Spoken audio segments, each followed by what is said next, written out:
if you have a job like pumping gas, you want more for yourself, or you think you want more for yourself, or you say you want more, it's critical that you do that job as hard as you can, as well as you can. Here in Portland, here in Oregon, we have, and Billy lived in Washington. He grew up in Washington. I live in Tennessee right now. And here in Oregon, we have gas station attendants. Mm-hmm. So anybody that doesn't know what I'm talking about, literally here, and I think it's Oregon and New Jersey, we both have gas station attendants. So when you pull into a gas station, it's exactly what it sounds like, just what you've seen in old movies and old commercials. You pull up, you don't get out. It's against the law. It's so stupid. Yeah. Against the law to pump your own gas. So you have to have somebody come out and pump the gas for you. I mean, it's literally against the law to go grab the handle and put it into the car, even though 300 odd million people do it every single day. All across the God US. knows around the world. Yeah. People do it. So, but I'm struck. I've had some and I used to own gas stations, Mhm. and in owning gas stations, the thing about owning a gas station in Portland is in Oregon, you got to have a good guy working the pumps because that's your front-facing customer service person. Yep. Yes, they're doing the job of filling up the tank, but they're also the person that you interact with. Washington, you don't have that. You might interact with the person in the store if you go into the store. If you're just there getting gas, you're using your credit card, you never talk to anybody. So it's not nearly as important. But people in Oregon and in Portland specifically, where I owned gas stations, will bypass other gas stations because they like the attendant. And some of the things that you would do, like you don't walk up to the window and say, "How much do you want?" And somebody's staring at your crotch. Yep. Right? We taught our attendants, you take your time, bend down, let them see your face. How are you, sir? How are you, ma'am? What can I get for you? Fill it up, unleaded. So the being able to find good people to do that was very hard. Yeah. But most people, and as you experience, I'm sure the same as me, you go in and pull in and get gas here in Portland, what happens? You just, what do you want? Right. And then that's all you see them until they pull it out 10 minutes after it's done pumping. Yeah, that's it's finished, and there's nothing more frustrating than it's finished, and you just sit there. Yep. Literally, people, this is what we have to do. It finishes pumping, and until that person comes back around and takes it out, you just sit there and wait. Yep. I mean, you might try to get his attention, but for the most part, you just sit there and wait. So my point being in all of this is right next door to us here is a guy he works in the afternoon, and the dude's extraordinary. So I'm talking to him. I drive a Ford Raptor. It has a 32-gallon tank. It takes for freaking ever to fill up, and he wasn't busy.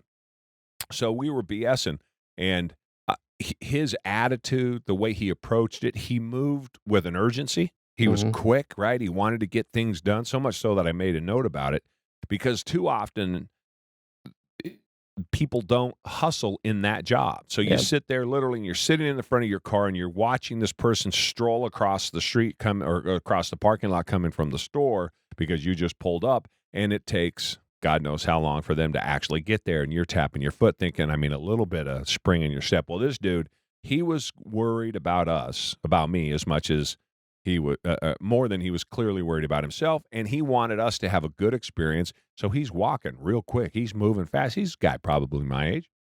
So I'm talking to him, we're BSing while the truck's filling up, and it turns out, lo and behold, he used to own his own business. Oh. And he'd broken his back. Oh. So he had sold everything off. Life had taken a terrible turn for him. And again, he says, but I never not worked, and here I am pumping gas. But he's pumping gas like he owned the place. It's interesting because, like I said, I wrote myself a note, not because I ran into this guy and about pumping gas. Before I ran into this guy here, I don't know, a couple of months ago, I wrote myself a note of something to talk about on the podcast relative to success is how often do we run into guys at the gas station that provide you the superior service. And then the guy that does happens to have owned his own business. It was a yard maintenance company, 100% customer service company or industry, if ever there is one. And the dude was just tip top. And so as we were talking, he's like, I said, man, you know how to hustle. You're out here doing the work. He's like, I don't want to make you're not going to wait 1 second longer than I want, than you should. I need to move quick, right? That's what I get paid to do. The right attitude across the board. And so then he's telling me about his family. He says, and then I have a son. My son's worthless. Son's worthless. He says, yeah, my son's 22 years old, smokes dope all day long. Struggles to hold down a job and is basically worthless, but has no work ethic. So it was interesting that he had the work ethic that he did, but he wasn't able to pass that down to his son. And so I told him my observation for gas station attendants and the way that people, and let's say with gas station attendants, I don't care if you're working, if my nephew's driving for Amazon, I don't care if you're my son working at a restaurant, I don't care if you're working at a McDonald's, I don't care if you're driving Uber, I don't care what you're doing. And let's say any job that might be like pumping gas, which is not, it's a good physical job. You interact with a lot of people, you learn a lot of lessons. My point in saying all this is that the hustle, that if you have a job like pumping gas, and you want more for yourself, or you think you want more for yourself, or you say you want more, it's critical that you do that job as hard as you can, as well as you can. You are being paid money to do that job. The opposite is true, though, and I think it's getting worse. I think society's getting worse and worse, which is that the let's say the lower end the job, the crappier the job. Although I don't think any of those jobs are crappy, but I lack for the adjectives to describe the point I'm trying to make. The lower end the job, the one we consider, I'll say it that way, something that well, not necessarily minimum wage, but yes, I mean, we'll use that as an example. Everybody knows what I'm talking about. You got to do those jobs like you're getting paid $125,000 a year. That's just the reality. And if you're going to push back on me for that and say that's crazy, Jerry, right? It's not even a living wage and all the rest of that happy minimum wage horseshit that we have to listen to all of the time, then you're the lost one, not me. So my point in saying this is to anybody who listens, you're getting paid $12 an hour to pump gas, or $7 an hour to pump gas, or $28 an hour to pump gas. You should be, regardless of what you pay, working that as if you were getting paid $125,000 a year, because that is how the journey is going to take place. That is on the road to the ultimate destination of, say, and I'm just picking this number out of my head, $125,000 a year, right? A really good, high-paying job that you can do something with. You can't get there, no, I won't say that, because you could. But the journey is that much more difficult for you if you don't do the one simple basic step. And this is my advice to everybody.